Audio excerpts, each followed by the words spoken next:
Bonjour à tous, bienvenue dans l'interview. Bonjour Sophie Wilmès. Bonjour. Vous êtes députée du mouvement réformateur. Petite précision pour nos téléspectateurs, on avait annoncé sur les réseaux sociaux la présence de Denis Ducarme.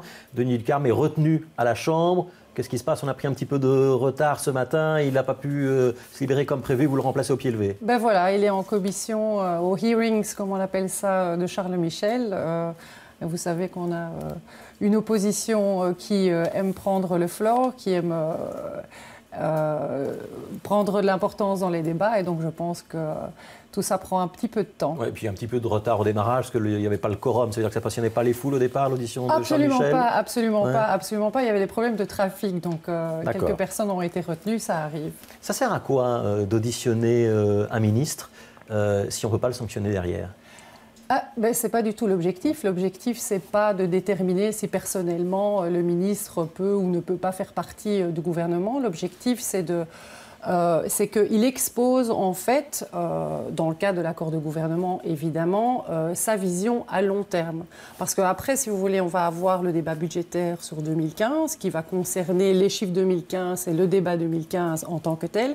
Mais c'est important, je pense, de cadrer ça dans une politique plus longue, dans une vision pluriannuelle, plus longue, de manière à intégrer après les discussions budgétaires dans un cadre plus large. Alors c'est une première, ces auditions, hein, c'est l'un des effets de la réforme de l'État. Avant on ne faisait pas ça, on entendait juste le Premier ministre en séance plénière et il y avait le vote sur la déclaration gouvernementale.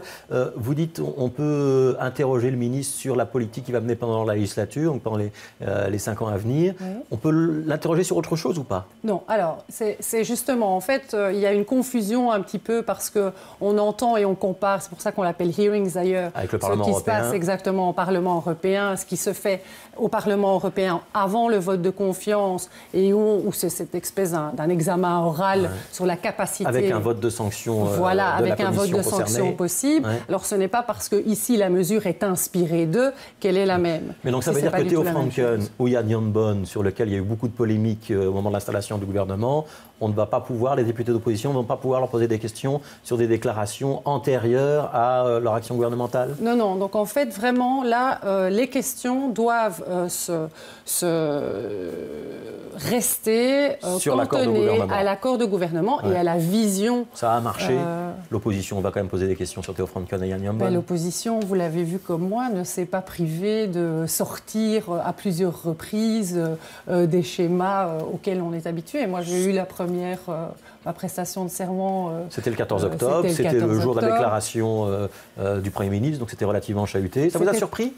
Très fort, honnêtement, très très fort. Autant, moi je suis échevine de la périphérie au départ. Donc vous êtes élu depuis 7 ans et ce sont vos premiers pas, vous êtes la suppléante de Didier Reynders. Exactement, en fait, hein. Donc les conseils communaux chahutés, que ce soit, mais pas tellement chez nous par les membres de l'opposition, chez nous c'est plutôt des visites intempestives du TAC. Talaxi comité. Voilà, hein. donc les moments de tension plus compliqués à gérer, ça c'était pas une nouveauté pour moi. Par contre, j'ai été surprise, franchement surprise, de voir à quel point il y avait un manque de tenue dans une assemblée aussi solennelle, importante. On est les représentants de la nation. Je pense que là, il y avait quand même... C'est un peu dommage. C'est un peu dommage parce qu'on n'a pas laissé le Premier ministre s'exprimer de manière...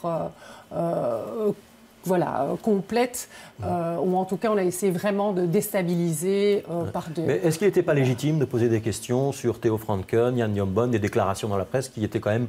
qui méritait une explication? Mais c'est toujours légitime de poser des questions. Mais si vous nous dites qu'on ne peut pas le faire maintenant dans les commissions où on entend les ministres uniquement sur la déclaration, si on ne peut pas le faire à l'installation du gouvernement le 14 octobre, on doit le faire quand? Ah non, alors je n'ai pas dit qu'on ne pouvait pas poser de questions. D'abord, au niveau des hearings, il y a un code, c'est prévu comme ça, il y a une réglementation. D'ailleurs, toutes les activités des parlementaires sont codifiées, on peut faire ci comme ça, etc. Ça, c'est une chose. Deuxièmement, au moment de l'installation, je n'ai pas dit qu'on ne pouvait pas poser des questions.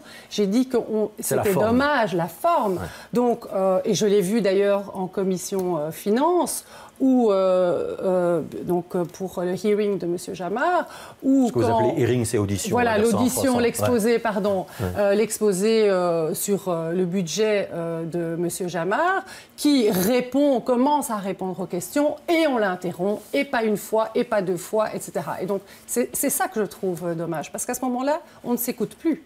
Alors, vous êtes membre de la Commission de la Défense. Ça veut dire qu'hier, vous avez écouté Steven Van de Putte, le ministre de la Défense. Oui. Est-ce que vous êtes satisfaite des réponses qu'il a données ou est-ce qu'il y a aussi pour vous des zones de flou, notamment sur les secteurs où il faudra faire des économies à la Défense? Le ministre a été assez clair. D'abord, on était dans un cadre général, justement, donc je le répète, comment s'inscrire dans l'accord de gouvernement.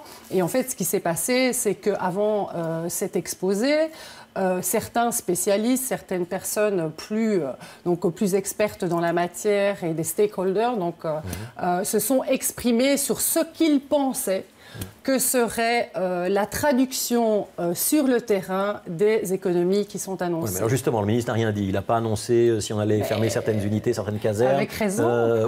Mais ce n'est pas un petit peu un problème d'annoncer qu'on va faire 20% d'économies sur les frais de fonctionnement, mais pas dire où on va les faire? Mais parce que les décisions ne sont pas encore prises et donc ça fonctionne en entonnoir. D'abord, on définit le cadre et puis après qu'on ait défini le cadre et qu'on soit d'accord sur le cadre, on détermine comment ce sera implémenté. Donc ça, le ministre a dit que ce serait dans les 6 mois. Dans 6 mois, il reviendra avec le détail. Au mois de mars, en fait. Au mois de mars. Il y a 2 dossiers qui concernent Bruxelles spécifiquement. C'est le musée de l'armée au cinquantenaire et c'est l'hôpital militaire Neder-Overbeek. Alors les spécialistes, comme vous disiez avec ironie il y a quelques minutes... Non, pas avec ironie, pas du tout avec ironie. Ont indiqué que ça pouvait faire partie des institutions dont la défense pourrait se séparer ou confier la gestion à d'autres opérateurs privés, par exemple. Ce serait un problème pour Bruxelles ou on peut le faire? La Défense peut s'en séparer du musée et de l'hôpital militaire? Mais ça, c'est pas à moi de me prononcer là-dessus, vraiment. Ouais. Et pas à ce stade-ci. Vous vous rendez bien compte que quand le ministre souhaite, rentrer plus avant dans ses dossiers, discuter avec ses partenaires, on ne va pas aujourd'hui, alors que lui-même ne souhaite pas le faire, et parce qu'il n'y a pas d'accord, je ne vais pas aujourd'hui vous dire... Mais un hôpital militaire privatisé, ça vous poserait un souci ou ça ne vous poserait pas de souci sur le principe? Il y a des compétences que l'hôpital militaire a et qu'il faut garder. Maintenant, comment ça va s'articuler dans l'implémentation du cadre budgétaire, ça, on le verra. Alors, il y a eu une petite phrase de Steven Van de Putte, qui est ministre de la Défense, mais aussi de la fonction publique, qui provoque beaucoup de réactions, beaucoup de débats aujourd'hui. C'est la confirmation d'une ligne qui se trouve dans l'accord de gouvernement, qui est l'obligation de neutralité pour les fonctionnaires fédéraux. Pourquoi est-ce qu'il faut interdire le port de ce qu'on appelle les signes ostentatoires qui indiquent une religion, une philosophie, une pensée politique? Parce que, d'abord, il s'agit des fonctionnaires qui sont en contact avec le public. Donc, quand on est en contact avec le public en tant que fonctionnaire, on est là pour offrir un service, le service de l'État au public. Et donc, en tant que représentant de ce service offert, on trouve normal qu'il y ait une attitude neutre vis-à-vis de ses appartenances, de ses préférences religieuses ou politiques, d'autant plus que celles-ci font partie de la sphère privée. Donc voilà, on est dans le cadre du service aux citoyens. Comment on va définir le signe ostentatoire? Ah ça, nous le verrons. Il faudra légiférer ou c'est le ministre qui va pouvoir ordonner ça par des circulaires Je ne sais pas vous répondre, je ne pourrais pas vous dire. Est-ce que c'est le voile qui est visé? Non. Pourquoi plus le voile qu'autre chose? Donc moi, je ne le pense pas. La neutralité de l'État, c'est la neutralité vis-à-vis de l'ensemble des religions, c'est la neutralité vis-à-vis de l'ensemble des appartenances politiques, par exemple. Ça veut dire que si on a une médaille de baptême, on va devoir la cacher? Moi, par exemple, voilà. Je ne sais pas quelle sera la ligne.